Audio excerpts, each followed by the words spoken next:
మాక్టి news NTR జిల్లా తిరువూరు మండలం చింతలపాడు గ్రామ శివారులో గుర్రపు వాగుకు వరద ఉధృతి కొనసాగుతోంది. తిరువూరు గంపలగూడెం మండలాలకు రాకపోకలు నిలిచిపోయాయి. వినగడప కట్టలేరు మధ్య ఉన్న కట్టలేరు వాగుకు కూడా ఉధృతి పెరుగుతూ వస్తోంది. వరద ఉధృతి వల్ల స్థానికులు భయాందోళనకు గురవుతున్నారు.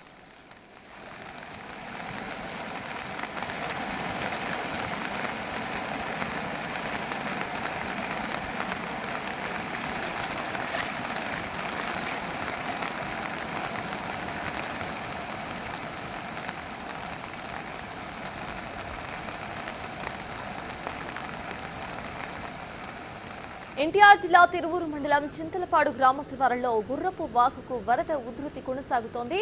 అక్కడ గుర్రపు వాగు ఏ రకంగా వరద వల్ల పోటెత్తుతోందో మనం విజువల్లో క్లియర్ గా చూస్తున్నాం. తిరువూరు గంపలగూడెం మండలాలకు రాకపోకలు నిలిచిపోయాయి. అక్కడ మధ్యలో ఉన్న రోడ్డు మార్గం మీదుగా వాగు ఉధృతంగా ప్రవహిస్తూ ఉండటంతో అటు నుండి వెళ్లే వాళ్ళంతా కూడా ఆగిపోవాల్సిన పరిస్థితి అక్కడ ఏర్పడింది. వినగడప కట్టలేరు మధ్య ఉన్న కట్టలేరు వాగుకు కూడా ఉధృతి పెరుగుతుంది. వరద ఉధృతి వల్ల స్థానికులు భయాందోళనకు గురవుతున్నారు.